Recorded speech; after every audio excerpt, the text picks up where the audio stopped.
മഹാനായ പ്രവാചകന് സഹാബത്തിനോട് ചോദിക്കുകയാണ്, ആരാണ് ഞാൻ പറയുന്ന കാര്യങ്ങൾ ജീവിതത്തിലൊന്ന് ഏറ്റെടുക്കാൻ തയ്യാറുള്ളത്, എന്നിട്ടത് അമല് ചെയ്യാനും അമല് ചെയ്യുന്ന ഒരു സമൂഹത്തിന് എത്തിച്ചു കൊടുക്കുവാനും ആരാണ് തയ്യാറുള്ളതെന്ന് ചോദിച്ചപ്പോൾ അബൂബക്കർ സിദ്ദീഖ് തങ്ങൾ എഴുന്നേൽക്കുന്നതിന് മുമ്പ്, ഉമർ തങ്ങൾ എഴുന്നേൽക്കുന്നതിന് മുമ്പ് ചാടി എഴുന്നേറ്റുകൊണ്ട് ബലാ ബലാ അനയാ റസൂലല്ലാഹ്, ഞാൻ തയ്യാറാണ് നബിയേ, ഞാൻ തയ്യാറാണ് നബിയേ എന്ന് പറഞ്ഞ റസൂലുള്ളാഹിന്റെ മുന്നിലോട്ട് കടന്നു വന്നപ്പോ റസൂൽ അബൂ ഹുറൈറയുടെ കരങ്ങളിലോട്ട് കടന്നു പിടിക്കുകയാ. എന്നിട്ട് അല്ലാഹുവിന്റെ റസൂൽ അബൂ ഹുറൈറയുടെ കയ്യിലേക്ക് കടന്നു പിടിച്ചിട്ട് നബി തങ്ങൾ പറഞ്ഞു കൊടുക്കുകയാണ്, 5 കാര്യങ്ങളാണ്. ആ 5 കാര്യങ്ങൾ ജീവിതത്തിന്റെ പ്രമാണങ്ങളാണ്, ജീവിതത്തിന്റെ പ്രമാണങ്ങളാണ്. പ്രിയപ്പെട്ടവരെ, 5 കാര്യങ്ങൾ റസൂലുള്ളാഹി എണ്ണി പറഞ്ഞു കൊടുക്കുകയാണ്. ഒന്നാമതായി അബൂ ഹുറൈറ റളിയല്ലാഹു അൻഹുവിനോട് പറഞ്ഞു കൊടുത്തത്, അബൂ ഹുറൈറ, നിനക്ക് ഏറ്റവും വലിയ ആബിദാകണോ, ഏറ്റവും വലിയ ആബിദാകണോ, ഏറ്റവും നല്ല ആബിദാകണോ, എന്നാലും നീ ചെയ്യേണ്ടത് എന്തെന്നറിയുമോ? എന്റെ ശബ്ദം ശ്രവിക്കുവാൻ ഒരുമിച്ചുകൂടി എന്റെ പ്രിയപ്പെട്ട സഹോദരിമാരോട്, സഹോദരങ്ങളോട് ഞാൻ പറയട്ടെ, ആബിദാകാനുള്ള വഴിയാണ് 1400 വർഷങ്ങൾക്ക് മുമ്പ് ലോകത്തിന്റെ നായകൻ അബൂ ഹുറൈറ തങ്ങളോട് പറഞ്ഞു കൊടുത്ത ഏറ്റവും വലിയ ആബിദാകാനുള്ള എളുപ്പ വഴിയാണ് ഉമ്മ. അത് പഠിച്ചു വെച്ചോ, നിങ്ങൾക്ക് ഏറ്റവും വലിയ ആബിദാകാ കഴിയുന്നതാണ്. സഹോദരങ്ങളെ, മലപ്പുറം ജില്ലയിൽ നമ്മുടെ ചാരത്തന്ത്യ വിശ്രമം കൊള്ളുമ്പോ മഹാരഥന്മാരായ മമ്പുറം തങ്ങളെ പോലെ, വെളിയങ്കോട് ഉമർ ഖാലിദ് റളിയല്ലാഹു അൻഹുവിനെ പോലെ, മുനമ്പത്തു ബീവി റളിയല്ലാഹു അൻഹയെ പോലെ എത്രയോ എത്രയോ മഹാന്മാര് മഹതിമാർ അന്ത്യവിശ്രമം കൊള്ളുന്ന മലബാറിന്റെ മണ്ണിൽ ഞാൻ എന്റെ ശബ്ദം ശ്രവിക്കാൻ ഒരുമിച്ച് കൂടിയ പ്രിയപ്പെട്ടവരോട് പറയുകയാണ്, ഏറ്റവും നല്ല ആബിദാകാനുള്ള വഴിയേതെന്നറിയുമോ? ഇന്ന് വരെ ഞാനും നിങ്ങളും ധരിച്ചു വെച്ചിരിക്കുന്നത് തെറ്റായ ധാരണയാണ്. ഏറ്റവും വലിയ ആബിദാകാനുള്ള വഴി എന്താണ്? പ്രിയപ്പെട്ട സഹോദരങ്ങളെ, അബൂ ഹുറൈറയുടെ കൈ പിടിച്ചിട്ട് റസൂലുള്ളാഹി പറഞ്ഞു കൊടുക്കുകയാണ്, ഇത്തഖിൽ മഹാരിമാ തകുന അഅബദന്നാസ്. നിനക്ക് ഏറ്റവും നല്ല ആബിദാകണമോ? നീ നമസ്കരിക്കണമെന്നല്ല പറഞ്ഞത്, നോമ്പ് പിടിക്കണമെന്നല്ല പറഞ്ഞത്, സകാത്ത് കൊടുക്കണമെന്നല്ല പറഞ്ഞത്, ഹജ്ജ് ചെയ്യണം, ഉംറ ചെയ്യണമെന്നല്ല പറഞ്ഞത്, തഹജ്ജുദ് നമസ്കരിക്കണം, ളുഹാ നമസ്കരിക്കണം എന്നല്ല പറഞ്ഞത്, സ്വലാത്ത് ചൊല്ലണം, ദിക്ർ ചൊല്ലണം എന്നല്ല പറഞ്ഞത്. പ്രിയപ്പെട്ടവരെ, ഏറ്റവും വലിയ ആബിദാകുന്നതിനുള്ള മാനദണ്ഡം ഞാനും നിങ്ങളും കരുതിയെടുക്കുകയാണല്ലോ. നിസ്കാരമുള്ളവനെ സംബന്ധിച്ച് നമ്മൾ പറയും അവൻ വലിയ ആബിദാണ് എന്ന്. നോമ്പ് പിടിക്കുന്നവനെ പറ്റി ഞാനും നിങ്ങളും പറയും അവൻ വലിയ ആബിദാണ്. എല്ലാ കൊല്ലം ഹജ്ജ് ചെയ്യുന്ന, ഉംറയ്ക്ക് പോകുന്നവനെ പറ്റി നമ്മൾ പറയും, അല്ലാഹുവേ, അവനെ പോലത്തെ ആബിദ ഈ കൊടിഞ്ഞിയിലില്ല, ചെറുമുക്കിലില്ല. എന്നാ നിങ്ങൾക്കറിയണോ, ആബിദാകാനുള്ള ആദ്യത്തെ ക്വാളിഫിക്കേഷൻ റസൂലുള്ളാഹി പറയുകയാണ്. ഒന്നാമത് വേണ്ട ഡിമാൻഡ് റസൂലുള്ളാഹി പഠിപ്പിക്കുകയാണ്. നിസ്കാരമല്ല, നോമ്പല്ല, സകാത്തല്ല, ഹജ്ജല്ല, ഉംറയല്ല. ആബിദാകാനുള്ള വഴി ഏതെന്നറിയോ? നബി തങ്ങൾ പറയുന്നു, യുത്തഖിൽ മഹാരിമാ, ഹറാമുകളിൽ നിന്ന് നിനക്ക് മാറിനിൽക്കാൻ കഴിയോ? കള്ളു കുടിക്കാതിരിക്കാൻ കഴിയോ? പെണ്ണു പിടിക്കാതിരിക്കാൻ കഴിയോ? പലിശ വാങ്ങാതിരിക്കാൻ കഴിയോ? ഒരു തെരഞ്ഞെടുപ്പിന്റെ ഫലപ്രഖ്യാപനം നടക്കുമ്പോൾ എന്റെ ഈമാനുള്ള ചെറുപ്പക്കാരനോട് പറയുന്നു, പൊന്നുമോനെ, കള്ളുകുടിക്കല്ലേ, കള്ളുകുടിക്കല്ലേ, കള്ളുകുടിക്കല്ലേ. നിനക്ക് ഏറ്റവും നല്ല ആബിദാകാനുള്ള വഴി എന്ന് പറയുന്നത് അല്ലാഹു നിഷിദ്ധമാക്കിയ, ആദരവായ പ്രവാചകനെ ഹറാമാക്കിയ, പാടില്ല പാടില്ല പാടില്ല എന്ന് ലോകത്തോട് വിളിച്ചു പറഞ്ഞ മുഴുവൻ നിഷിദ്ധമായ കാര്യങ്ങളോട് ഗുഡ് ബൈ പറഞ്ഞിട്ട് അല്ലാഹുവിലേക്ക് മടങ്ങാൻ നിനക്ക് കഴിയോ? എന്നാണ് ഏറ്റവും വലിയ ആബിദാണ് എന്ന് ലോകത്തിന്റെ നായക, മദീനയുടെ മണവാള നബി മുഹമ്മദ് മുസ്തഫ. ഏറ്റവും വലിയ ആബിദാകാനുള്ള വഴി നിസ്കരിക്കലല്ല. ഇപ്പൊ നിസ്കാര തഴമ്പ് മാറിയിട്ട് എല്ലാവർക്കും മുഴയാണ്, നെറ്റിയില് നിസ്കാരത്തിന്റെ മുഴകളാണ്. നിസ്കാരത്തിന് വല്ല കുറവുണ്ടോ? പള്ളികൾക്ക് വല്ല കുറവുണ്ടോ? നോമ്പിന് വല്ല കുറവുണ്ടോ? ഹജ്ജിന് പോകുന്നതിന് കുറവുണ്ടോ? ഗവൺമെന്റ് കോട്ട വെട്ടി കുറക്കാണ്. കാരണം അങ്ങോട്ട് പോവല്ലേ ഉംറയ്ക്കും ഹജ്ജിനുമായിട്ട്. എന്റെ പ്രിയപ്പെട്ട സഹോദരങ്ങളെ, ഒരു ജമാഅത്തിൽ 300 കുടുംബം ഉണ്ടെങ്കിൽ 450 ഹജ്ജ് ഗ്രൂപ്പ് ഉണ്ടാവും. ഞാൻ ആക്ഷേപിക്കുന്നൊന്നുമല്ല, ഞാൻ വിമർശിക്കുന്നതൊന്നുമല്ല, അങ്ങനെ ആരും കരുതുകയും വേണ്ട. പക്ഷെ ഞാൻ പറയുന്നത്, ഹജ്ജിന് കുറവില്ല, ഉംറയ്ക്ക് കുറവില്ല, നിസ്കാരത്തിന് കുറവില്ല, നോമ്പിന് കുറവില്ല, ദാനധർമ്മങ്ങൾക്ക് കുറവില്ല, മജ്‌ലിസുന്നൂറിന് കുറവില്ല, സ്വലാത്ത് മജ്‌ലിസിനും ദിക്ർ ഹൽഖ വാർഷികത്തിനും കുറവില്ല, മതപ്രഭാഷണങ്ങൾക്ക് കുറവില്ല. പിന്നെ എന്തിനാണ് കുറവ്? നമ്മുടെ നാട്ടിൽ ആബിദീങ്ങളില്ല. നമ്മുടെ നാട്ടില് ആബിദീങ്ങളില്ല.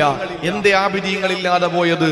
എന്റെ പ്രിയപ്പെട്ട സഹോദരങ്ങളെ, ആബിദാകാനുള്ള എളുപ്പ വഴി, ഒന്നാമത്തെ ആ ആബിദാകാനുള്ള വഴി, അത് ഹറാമുകളിൽ നിന്ന് മാറി നിൽക്കലാണ്. ഞാനൊന്ന് ചോദിച്ചോട്ടെ, നമ്മുടെ പള്ളിയിൽ നിസ്കാരം നിർവഹിക്കുന്ന ഒരാള് പള്ളിയിൽ നിന്ന് നിസ്കാരം കഴിഞ്ഞ് പുറത്തിറങ്ങിയിട്ട് അവൻ ലോട്ടറി ടിക്കറ്റ് എടുത്തു, അവൻ ആബിദെന്ന് പറയാൻ പറ്റുമോ?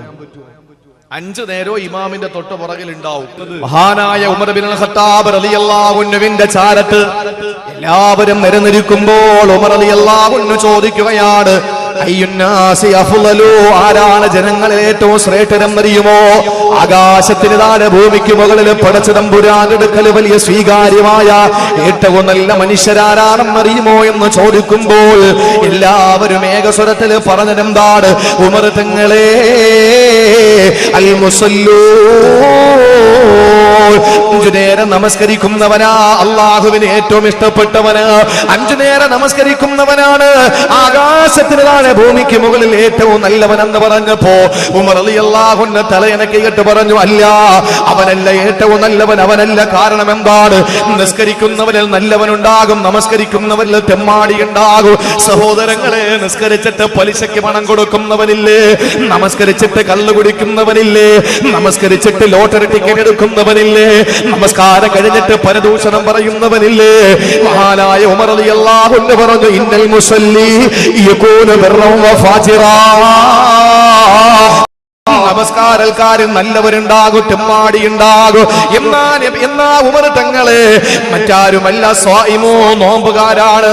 അവര് രാവിലെ മുതൽ വൈകുന്നേരം വരെ പടച്ച തമ്പുരാന് വേണ്ടിയിട്ട് തൊണ്ട പൊട്ടിക്കീറുമാറ് അവര് ചുണ്ട് വരണ്ടുണങ്ങിയിട്ട് അവര് ഒരു തുള്ളി വെള്ളം കുടിക്കുകയോ ഒരു നേരത്തെ ഭക്ഷണം കഴിക്കുകയോ ചെയ്യാറ്. അവരുടെ വീടിന്റെ അകത്തളത്തിൽ സുന്ദരിയായ ഭാര്യ നിൽക്കുമ്പോൾ ശരീരത്തിന്റെ ദാഹം തീർക്കാറ് അവരുടെ പൈതാഹം അടക്കി വെച്ചിട്ട് അവരൊരു തുള്ളി വെള്ളം കുടിച്ചിട്ടില്ല, ഭക്ഷണം കഴിച്ചിട്ടില്ല. അവർക്ക് ഭാര്യ വേണ്ട, ഒന്നും വേണ്ട. പകല് മുഴുവനും അല്ലാഹുവിന് വേണ്ടിയിട്ട് നോമ്പ് പിടിക്കുന്ന നോമ്പുകാരാണ് നല്ലവരെന്ന് പറഞ്ഞപ്പോ ഉമർ റളിയല്ലാഹു അൻഹു പറഞ്ഞു, അല്ല അല്ല,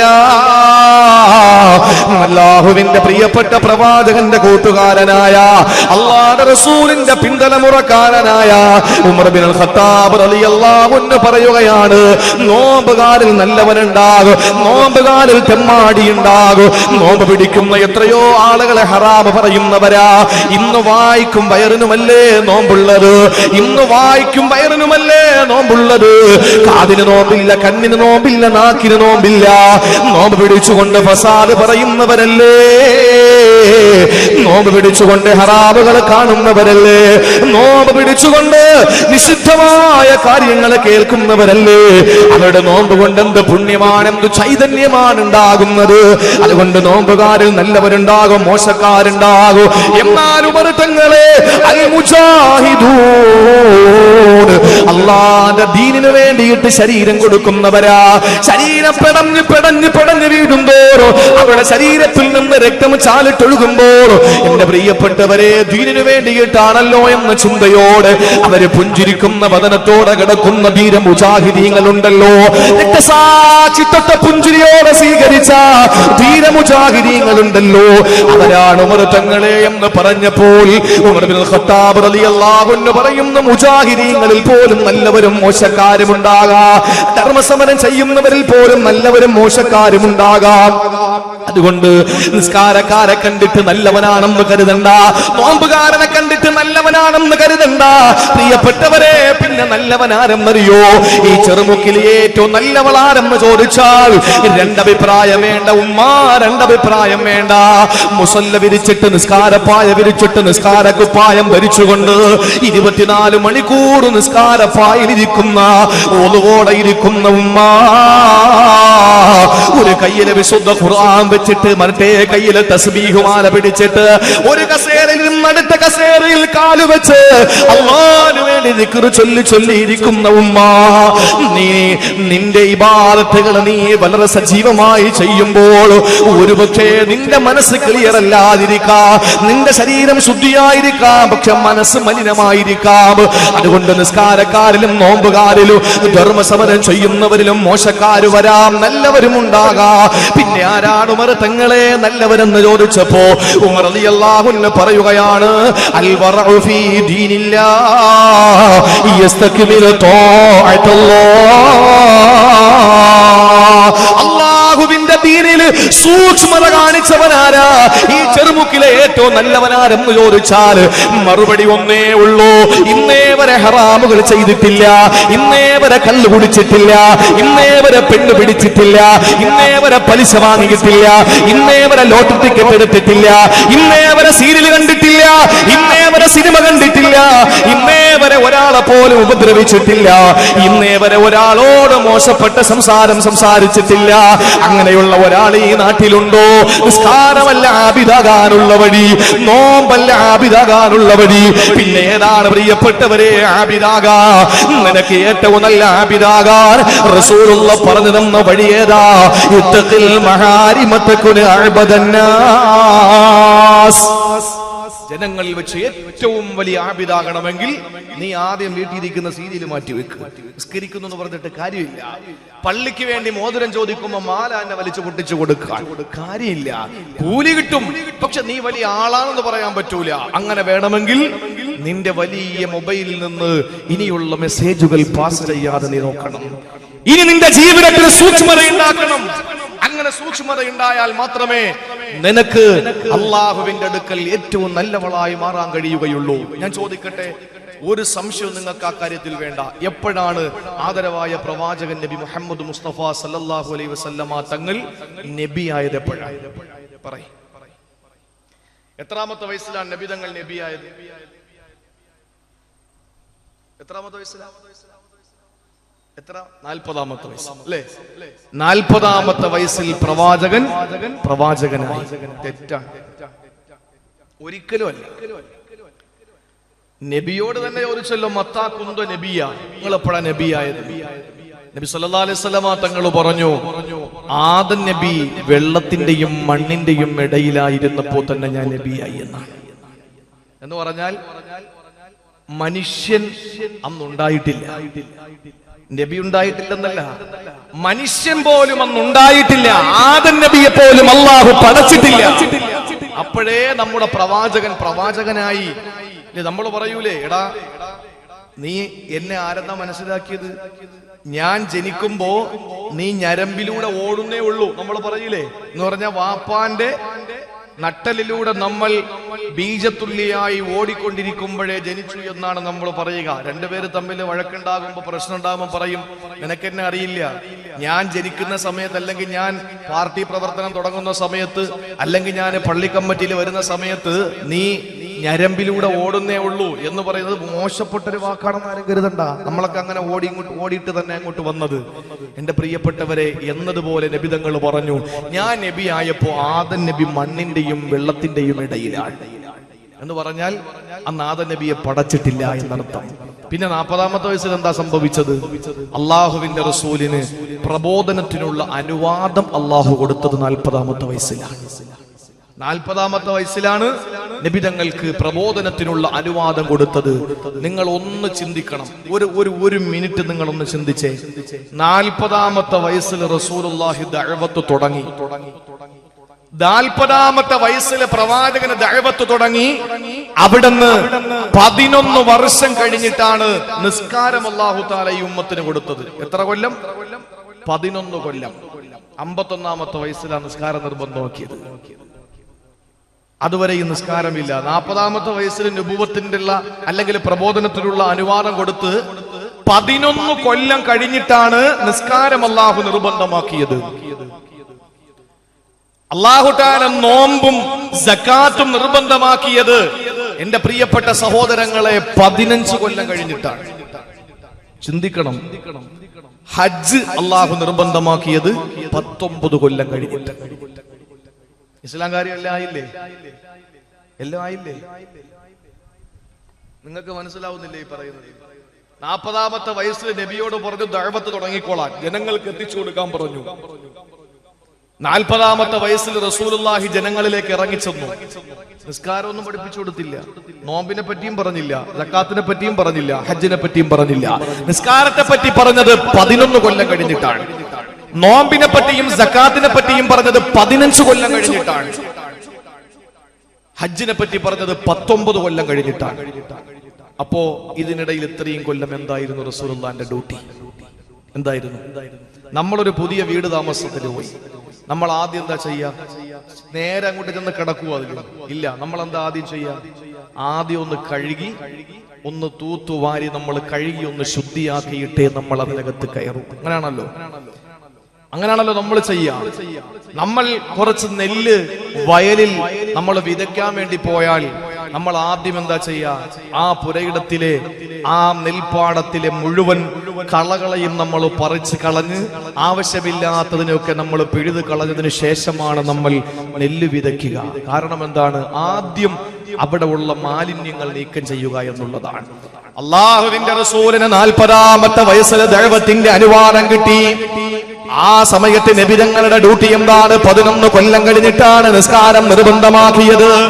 ഈ 11 വർഷത്തിന് മുമ്പ് വരെ റസൂലുള്ളാഹിന്റെ ഡ്യൂട്ടി എന്തെന്നറിയോ? കള്ള് കുടിക്കുന്നവന്റെ കൈ പിടിച്ചിട്ട് പറഞ്ഞു, അരുത്, പാടില്ല, പാടില്ല, കള്ള് കുടിക്കല്ലേ, കള്ള് കുടിക്കല്ലേ. പെണ്ണ് പിടിക്കുന്നവന്റെ കൈ പിടിച്ചിട്ട് പറഞ്ഞു, പാടില്ല. കുഴിച്ചുമൂടിയിരുന്ന പെൺകുട്ടികളെ ജീവനോടെ കുഴിച്ചുമൂടിയിരുന്ന കാട്ടാളന്റെ കൈ പിടിച്ചിട്ട് പറഞ്ഞു, പാടില്ല. അവൾ ഉമ്മയാണ്, പെങ്ങളാണ്, മകളാണ്, അവള് സഹോദരിയാണ്, പാടില്ല എന്ന് പറഞ്ഞിട്ട് പ്രിയപ്പെട്ടവരെ പലിശക്കാരനോട് പലിശ വാങ്ങല്ലേ എന്ന് പറഞ്ഞു. അങ്ങനെ മുഴുവൻ മാലിന്യങ്ങളും ജീവിതത്തിൽ നിന്ന് മാറ്റാൻ വേണ്ടിയിട്ട് ഒരു വലിയ മാറ്റമുണ്ടാക്കിയിട്ട് അവരെ എല്ലാം ശുദ്ധീകരിച്ചു പച്ച മനുഷ്യരാക്കി മാറ്റിയിട്ട് അല്ലാഹുവിന്റെ റസൂല് പറഞ്ഞു, ഇനി നിങ്ങൾ നിസ്കരിക്കണേ. വീണ്ടും ഒന്ന് ശുദ്ധീകരിക്കാൻ തീരുമാനിച്ചു. എന്നിട്ട് അവരോട് പറഞ്ഞു, നോമ്പ് പിടിക്കണേ, സക്കാത്ത് കൊടുക്കണേ. വീണ്ടും വർഷങ്ങൾ കഴിഞ്ഞിട്ടാണ് പറഞ്ഞു, നിങ്ങൾ ഹജ്ജ് ചെയ്യണേ. സഹോദരങ്ങളെ, ആദ്യമായി നമുക്ക് വേണ്ടത് നിസ്കാരമല്ല, നോമ്പല്ല, സക്കാത്തല്ല, ഹജ്ജല്ല. ആദ്യമായിട്ട് ഞാനും നിങ്ങളും ചെയ്യേണ്ടത് നമ്മുടെ ജീവിതത്തിന്റെ എല്ലാ മാലിന്യങ്ങളെയും മാറ്റലാണ്. കല്ല് കുടിക്കുന്നവനെ ഒരു തുള്ളി കല്ല് പോലും ഇനി പള്ളയിലേക്ക് പോകില്ലെന്ന് പ്രതിജ്ഞയെടുക്കല. തെരഞ്ഞെടുപ്പ് വരും പോകും. സഹോദരങ്ങളെ, പാർട്ടിയുടെ പാർട്ടിയുടെ തെരഞ്ഞെടുപ്പും അതുപോലെ ഫലപ്രഖ്യാപനവും വരും പോകും. അതുപോലെ കല്യാണം വരും പോകും. അതുപോലെ ഫംഗ്ഷനുകൾ വരും പോകും. പക്ഷേ നാളെ നമുക്ക് നരകമെങ്ങാനും വന്നു പോയാൽ ആ നരകം നമ്മിൽ നിന്ന് മാറിപ്പോകൂല. ആ നരകം നമ്മിൽ നിന്ന് വിട്ടുപോകൂല.